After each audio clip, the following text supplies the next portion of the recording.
Hey, I'm your host, Jen Wheeler, and this is the Healthy Her podcast. I'm a teacher, author, and foodie who went from being addicted to sugar, skipping meals, and struggling to get in control of my eating, to someone who is 10 kilos down, eats all the yummy foods without restriction, and is finally in control of my hunger. I'm obsessed with helping other health-conscious women ditch the confusion and overwhelm so they can cultivate healthy eating habits and truly thrive. The Healthy Her podcast was created to give you real talk about healthy eating, as well as easy, actionable tips that fit seamlessly into your busy lifestyle. I'm not just your host.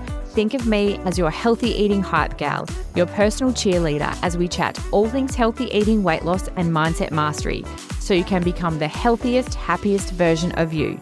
So if you're ready to ditch the guilt, reclaim your confidence, and unlock the very best version of you, then you're in the right place. So let's get started.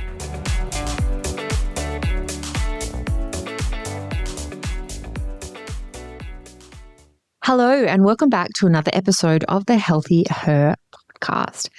Today's podcast topic is 5 habits that make weight loss easier for busy women. Now, we all want the hack. Let's be honest. We all want the hack. We all want the shortcut. We just want eating healthy consistently and losing weight as a busy woman to just feel simple and not overly complicated and easy to do and achievable. So in today's podcast episode, I'm going to give you the top 5 habits that actually make weight loss and healthy eating easier for busy women. Now, here's the truth. You don't need more willpower or discipline. You just need some simple strategies that make your life easier and actually make eating healthy doable. And that means being able to eat healthy around work and juggling kids and cleaning your house and all of the things that you need to do as a busy woman. It doesn't require more willpower and discipline. You just need some simple things that you can do to actually make it doable and achievable, and also be able to do it alongside your hectic lifestyle, because that at the end of the day is the goal, is to be able to manage healthy eating and weight loss alongside our lifestyle without it taking hours and being super complicated and fancy. And like, it should be simple, easy, achievable, and doable, because when it is, it means that you'll stick to it and you'll want to stick to it because you can actually achieve it. When things become hard and overwhelming and confusing, we just tap out. We go, I'm done. This is just way too hard. And we just don't bother. So the easier we can keep it and the more simple we can keep it, the more likely we are to succeed with it. Now, here's the truth. Like, I've taken one for the team. So I've tried so many different things to make my life easier, to save myself time, to spend less time cooking, less time meal planning, to give me more time to have like a life, a social life, to do the things that I enjoy. So I've narrowed it down to the top 5 things that have actually worked for me and that actually helped me while juggling work, kids, and my hectic life. So I've narrowed it down to these top 5 things that I do that actually make weight loss and healthy eating easier as a busy woman. Now, before I go into these 5 things, here's the truth. We're all looking for that magic solution, okay? Now, I spent years trying to find the magic solution to weight loss. Was it in keto?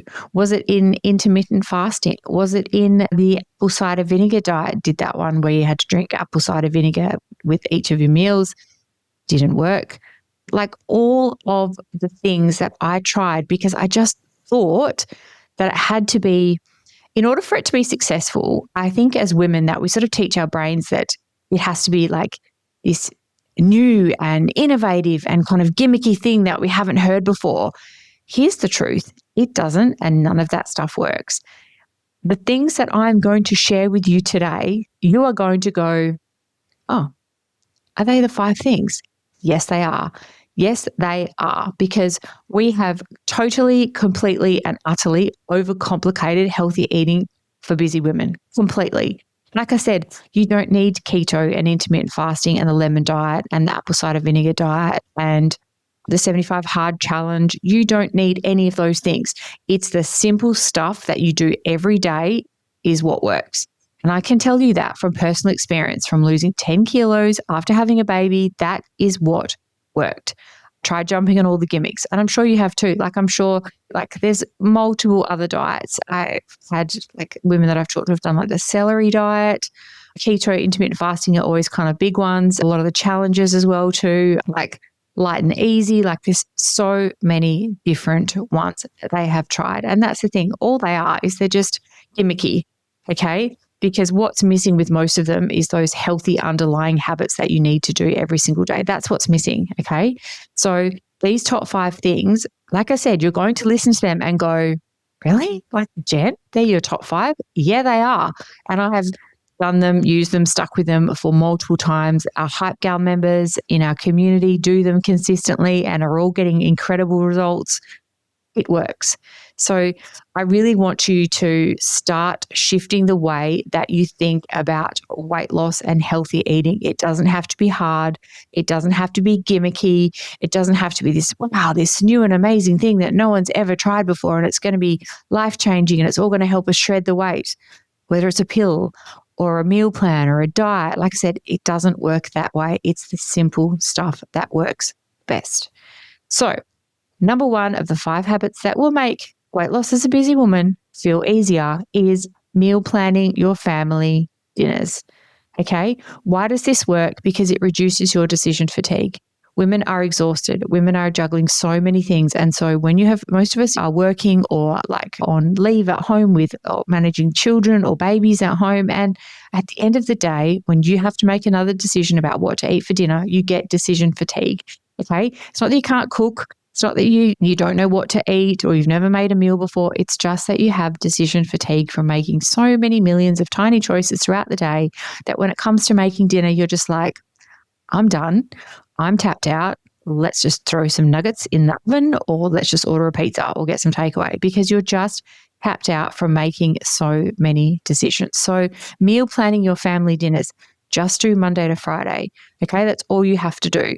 So it will reduce your decision fatigue. So that reduces your stress load. Okay, because if you've got your dinner planned, you know exactly what you're going to eat at the end of the day. You don't have to think about it. There's less complaints from family members. I found that one from personal experience. My kids are like, okay, that's what we're having because that's what I've put on the meal planner and there's no complaints because it's like they know that's what we're having. They know that's what I've shopped for. I have the ingredients for and that's what we're eating. So it's really narrowed down that, oh, but I don't want that tonight or can we have this instead? Or because they know that I have planned that meal and that's what we are having. Less trips to the shops. So when you meal plan your family dinners, you make less trips to the shops. Okay. If you are one of these people that, right, okay, it's 5 o'clock, finish work, okay, 5:30, off to the shop. So I go buy some ingredients, bring them home. If you are someone that is doing that every day, every second or third day, because you don't plan out your family dinners, please stop. Like, just even for me, thinking about having to do that every day would stress me out immensely. Okay. Knowing what my family's eating, that I've got all the ingredients, that I'm going to cook that thing that night massively reduces my stress load. It reduces my decision fatigue. We have less complaints and it just makes eating healthy and weight loss easier because it's already done. And planning your 5 days of dinners can be super simple, like really easy. You can use a nice, beautiful aesthetic meal planner, like some of the pink ones that I have on my website, or you can just scribble it on a piece of paper, like whatever works for you and stick it on your fridge. And that's what you're having for dinner. And that's what your family knows that you're having for dinner. It will just take a massive amount of stress, okay, off your plate, having those family meals planned out. And you just spend less time thinking about what to eat, okay? And that's a really hard thing to do at the end of the day because like I said, when you're tired, you can't think straight. When you're hungry, you can't think straight. So if the meals are planned, it just makes eating healthy consistently a whole lot easier to do. Okay, number 2, meal prep a high protein breakfast. Okay, now I remember seeing people on social media that would do like a meal prep breakfast, like overnight oats or something like that. And I think, why on earth would you meal prep breakfast? Like it's just easy to have a piece of toast or like I just sort of could never understand what the benefits of doing that. I'm telling you, huge. For a busy working woman, having a meal prepped high protein breakfast to wake up to in the morning is game changing. Again, because it means I'm starting my day off right. Starting my day with a high protein breakfast is going to set me up for success. I'm going to make better food choices throughout the day. Okay. And I'm going to find it easier to stick to my calories and within my goals. Okay. If I have a piece of toast as I head out the door or just a coffee, then I'm going to be hungry an hour later and I'm going to be picking around for food or stopping off at the coffee shop to get a muffin or like a toasty, something to fill myself up. So meal prepping a high protein breakfast. And that's as well too, why I created the Real Nourish high protein meal prep mixes, because when I wanted to get into meal prepping, there wasn't anything that was made especially for busy women. Like I didn't want a whole dinner kit or a meal kit. I wanted like pantry staples, so like a dry mix that I could keep in my pantry and meal prep whenever I need it. So I love to make the high protein pancake bake, or I'll do the Real Nourish protein crumble. And I can't even explain it. Like you open the fridge and there's your breakfast and you open it and you pop it in the microwave, you warm it up, add some yogurt on the top and you eat it. It's like a moment of little like love and self-love and self-care to yourself. So meal prepping a high protein breakfast makes eating healthy consistently and weight loss easy for busy women. Now I know you're listening to this and that temptation is to go, but yeah, Jen, what's the secret? And what's the like I said, shift your mindset out of that. Weight loss and healthy eating requires some like weird fancy program or plan, or it doesn't. It's the simple stuff done repeatedly and done well that works over time. Okay, number 3, prioritize protein at your main meals. Okay, protein isn't just one of these gimmicky things about, and I think that's a problem sort of a little bit with the media and social media as well too. It's like eat more protein, but no one actually explains to women why you need to eat more protein. And the reason that you need to eat more protein is because it will help keep you full. It'll help you to say no to the biscuits in the jar at work. Like it will help you to make better, more nourishing food choices. Like there are so many benefits of you eating more protein. So prioritize protein at your main meal. So where's my protein at my breakfast? Okay, this is lunch. Have a look at it. Well, like if you've just made yourself a sandwich and it's got a slice of chicken in it, that's not enough protein. It's not going to keep you full.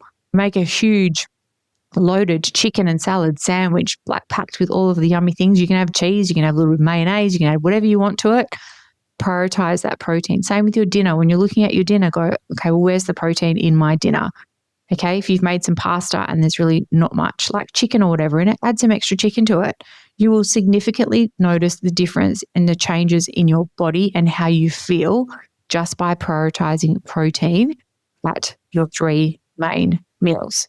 Okay, it will make healthy eating easy. It will make weight loss easy. Okay, so really prioritize protein at those main meals.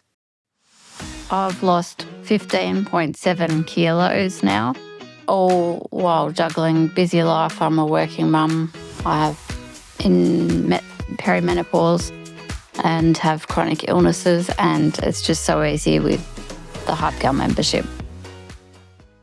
Okay, number 4, move your body daily in some way, okay? And like I said, it's back to what I was talking about in the start of this podcast episode is as women, we're looking for fancy, okay? Because we've trained our brains that weight loss has to be hard, complicated, take you hours, require really fancy like recipes that require lots of cooking and lots of ingredients and things that your family won't eat. And you've got to cook all these separate things when you're trying to lose weight that your kids will eat. And because that's the way that we have trained our brains, that it has to be hard, it needs to be complicated, it's got to have this fancy name, something that we haven't heard of, and it doesn't. And it's the same with movement.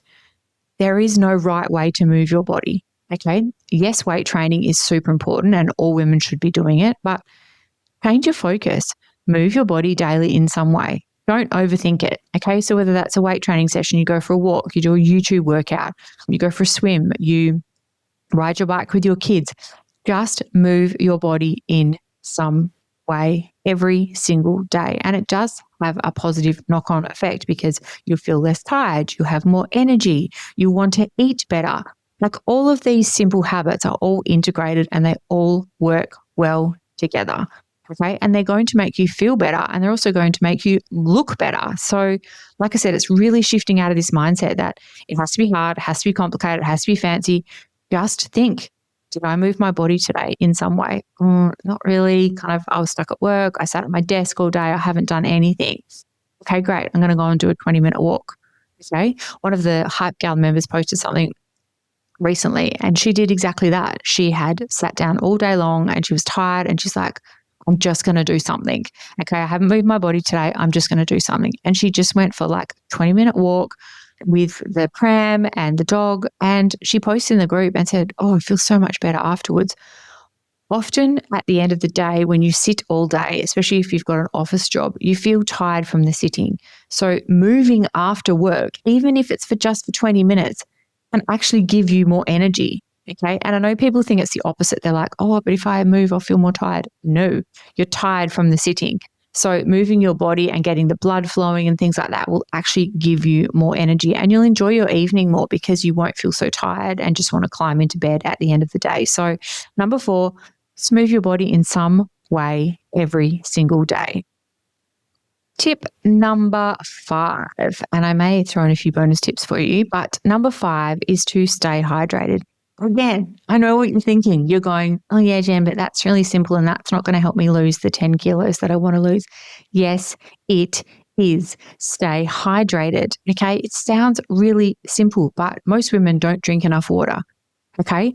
When you are dehydrated and when you haven't drunk enough water, it affects your food choices. It affects the way you eat because often we actually eat when we actually just need to drink some water. Okay. And it's water. I'm not talking about soft drinks and other things. You need water. Water will quench that thirst and will hydrate your body. It'll nourish your brain, all those functions in your body that need to be hydrated with water. So it's like I said, please just stop getting into this mindset that it's got to be hard, it's got to be complicated. It doesn't. Simple works. Stay hydrated. Fill up a water bottle a couple of times a day, okay? Do what I do and carry a water bottle with you whenever you leave the house, okay? I've always got water in my bag, always, and I'll always sip on it. I'll take it with me. I never leave the house without some water with me because I know what I'm out and about. I get thirsty. I get dehydrated. And if I don't drink any water, I'm just like you. I'm not superhuman and I'm there at the bakery getting a bun or a donut or something because I want something as a sugary hit when in reality, I'm actually just dehydrated and need to drink some water. So stay hydrated, drink your water. Again, if you're someone that, because I know some women do struggle with drinking water, buy yourself a cute water bottle, buy a couple, have them in different places, have one for work, have one at home in the fridge. The more that water is there for you and is easily accessible to you, the easier it is going to be for you to drink it, okay? Because it'll just be like, okay, there's my water and I'll just grab it and you won't even think about it, okay? And that's literally what happened to me. So the easier you make it to drink more water, the easier it's going to be and the more likely you're going to do it. So stay hydrated. Now, I did say I had a bonus tip for you. So we've got 5 habits, but my bonus habit that can make weight loss and healthy eating consistently easier. So this is number 6. Sleep and stress. Okay. Sleep and stress can have a significant impact on how hard or how easy weight loss and healthy eating is as a busy woman. Okay. You need to sleep. All right. Our bodies need sleep. But it's sort of become this thing of like, oh, I don't go to bed early. If your body is craving, I really need an early night, put your phone down, turn the next Netflix off and just go to bed because you will feel like a new human in the morning. Okay. It just means that you've burned the candles at both ends. It means you've been working too much. It means that like you just haven't been taking good care of yourself. It might have meant that you've had a few nights of really bad sleep. It's okay to have a sleep. It's okay to go to bed early. Like prioritize sleep because there's a whole podcast episode further back on sleep and its impact on weight loss. So definitely recommend going back and listening to that. But sleep really impacts your food choices. And I didn't realize that. But when I did, I was like, whoa, okay, I'm actually like binging on all this food because I'm tired and I'm trying to. When you're tired, your body is just looking for a quick fix, whether that's coffees or like high sugary drinks or high sugar foods or anything that's going to give you that kind of like energy buzz, even if it's just for a little while. So when you're tired, you cannot make good food choices. So always prioritize your sleep. And the other one with that, the sleep and the stress is the same. Okay, when we are stressed, we are overwhelmed. We are like our bodies are ready to shut down. Okay, when you are getting those signs and those signals that you're feeling stressed and burnt out, you need to listen. Okay, remember, Every single day, your body is giving you little signs, little signals, little things that's going, you know what, you're really stressed out and you've got so much on your plate. Like you need to just slow down or go to bed early or take some time out for yourself or prioritize the things that you enjoy doing, because stress impacts how you eat. Okay. When you're stressed, again, you're just looking for food to comfort you. Okay. You just want something that's going to ease the pain, make you feel less stressed, little less overwhelmed. So making sure you're getting enough sleep and keeping your stress under control. And like I said, your body's giving you those clues, okay? It's just that as human beings, we have such busy and hectic lives that when we get these little signs and signals from our bodies or our brains that we're tired or burnt out or stressed or we need more sleep, we just ignore it, okay? We just go, yeah, it doesn't matter and I'll just keep pushing through. You need to listen to those signs and act on them, because what I have found is that if you don't choose a time to rest, your body will choose a time for you. And it's often not a convenient time that you want. So when you get those little niggles about getting to bed early or reducing your stress, make sure that you listen and take the action before, like I said, quite often our bodies will decide for us. And often that comes in the form of illness. So if you found like, when you're really stressed and burnt out and you often quite get sick, okay, it's our body's way of forcing us to take that rest and to have that time out. I hope that today's episode has given you 5, 6 things to think about. And please don't just brush these things off and go, yeah, but Jen, I know how to do those things. And yeah, I'm going to do them anyway. These things work. These things will help. They will make weight loss easier for you as a busy woman. Okay. Like I said, please don't just go, oh yeah, but I know how to do those things. It's just because you have been taught and your brain has gotten the message that in order to be successful with this, that it has to be hard, overcomplicated, fancy, have some gimmicky new name that, like some professor or scientist has discovered this new way of dieting. No, it doesn't. It's the simple stuff that you do every day that will give you lasting results. And awesome things about these 5 or 6 things is that they're things that you can maintain. Okay. You don't have to, about carbs and eat restrictive and eat 1,200 calories. And you can do these things every single day for the rest of your life with no worries. They are easy to do and easy to implement. So I hope they've given you a few things to think about, and hopefully you can start adding in 1 or 2 or a few things into your week. And so you can start to notice just how easier it feels to eat healthy consistently and to start to lose that weight. Thank you so much for listening to today's podcast episode. If you haven't already, don't forget to hit the follow and subscribe button, or you can leave us a review below. And I'll see you all in our next episode. Thank you so much for tuning in to another empowering episode of the Healthy Her podcast. If you enjoyed today's chat and found it helpful, hitting that follow or subscribe button would be amazing, because your support means the world to me. Come connect with me on Instagram @TheActiveBod for your daily dose of inspiration and for loads of new easy meal ideas. Take care and keep thriving. See you next week.